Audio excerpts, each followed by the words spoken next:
If you want to rapidly advance your career, you need to master proven leadership skills that get results. The type of leadership skills that get your boss's attention. The type of leadership skills that position you to lead at the highest levels. But not knowing where to start or even who to trust leaves you feeling frustrated, alone, and stuck. And that sucks.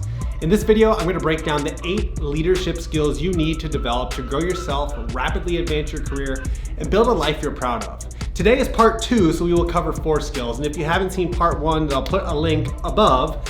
And stick around to the end because the 8th skill is the most important one that you definitely need to focus on to lead at a higher level. So let's get on with it. Skill number 5. Inspiring and motivating others. Have you ever started a new position, job, or project and you're so excited about the opportunity to learn, grow, and challenge yourself that it just feels like heaven? That is a part of the brain called the seeking system that is on fire. See, this part of your brain loves to learn new skills and take on challenging but meaningful tasks and is the key to motivation and inspiration. It releases dopamine, that feel-good chemical linked to motivation, inspiration, and pleasure. And inspirational leaders know how to tap into and constantly feed the seeking system fire of those they lead. They create a motivational working environment founded on 3 things: a place where people can exercise their strengths every day, freedom to try new things and not get fired, and the environment where people see that they make an impact. This is the foundation of motivation. If you can focus on those 3 things and tap into them, you will 100% be seen as a motivational and inspirational leader. Skill number 6, promote teamwork and collaboration. Getting teams to work together is an art in and of itself. There are basically 4 actions you have to understand if you want to lead teams at the highest levels. First, you have to know how and when to delegate efficiently. Can your team handle the delegated task, the task that you're going to give them? Are they mature enough for it? Delegation takes time. Second is autonomy, which is, according to Daniel Pink, the author of Drive, is the desire to direct our own life. Doing things our own authentic way. If we can't control the what, when, and the how of our work, and especially who we work with, we will never be fully motivated. If you want teams to work productively and stay motivated, you have to allow them to do things their own way.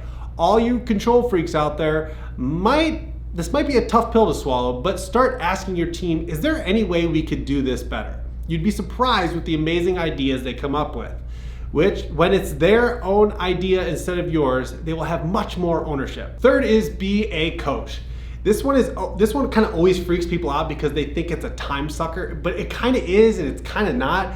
I'm going to keep it really simple for you. Stop giving your team the answers to their questions. That's mentoring.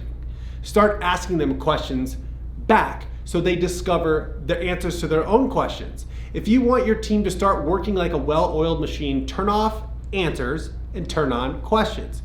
Just don't ask why questions because then it sounds like an interrogation.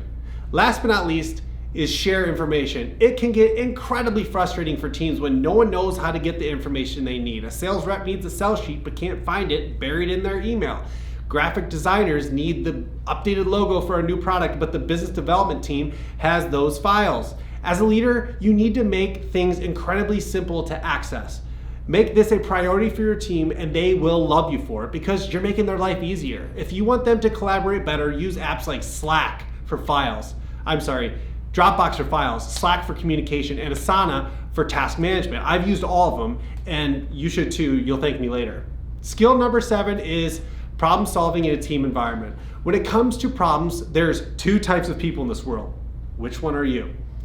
There are problem staters, the chicken littles, the complainers, the gossipers. They dwell on the problem and can't create a solution. Nor do they have the tools and discipline to think outside the box to solve a problem. They think about the symptoms, never the root cause of the problem. You do not want to be a problem stater. They do not advance their career at all. They aren't leaders, they aren't seen as leaders, but they could be. Everyone has potential with the right mindset and belief.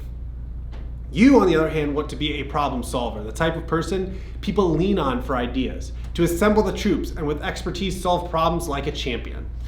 They communicate the symptoms, but always have a few solutions to share. This is the type of leader you want to be, a problem solver. This mindset will help any team get on track to solving problems in an efficient way. Basically, what I'm getting at here is don't be a whiner, don't be a complainer, be a problem solver. Skill number 8 is be a good coach. What are the behaviors that separate good from great managers? That's the question Google's people analytics team wanted to explore in what was called Project Oxygen. After lots and lots of data collection from their employees, they landed on 10 behaviors that every manager must practice to be effective, productive, and engaging. But there was one behavior that stood out from the rest, the ability to coach. The number one quality of a great manager, even in a company full of data crunching, process-oriented engineers, was the ability to coach. Think about that. Coaching is considered the single most important managerial competency that separates highly effective managers from the rest of the pack. Coaching is the foundational skill of great leaders. So if you're watching or listening to this, I want you just for a second to imagine you're sitting at a poker table. If you could put all your chips in on learning one thing, one skill that will take your career to the next level, regardless of the hand you've been dealt. You see what I did there? Put all your chips in on learning how to lead a coaching conversation. And our channel has great resources on knowing how to coach, learning how to coach. Also, there are tons of great books out there, but just trust me on this one. Start learning how to be a better coach and your career will blast off like a rocket. So there you have it, friends. 4 skills, well, 8 skills total, that you need to focus on to rapidly advance your career. This is part 2. And the end of this series, part 1, was linked above or linked below. And I hope this helps you advance your career. I want to thank you for trusting Character Quest to help guide you in advancing your career. Hit that subscribe button, hit that bell to be notified when we post a weekly video. Check us out on Instagram at Character Quest, on TikTok at Character Quest, and I will see you in the next video.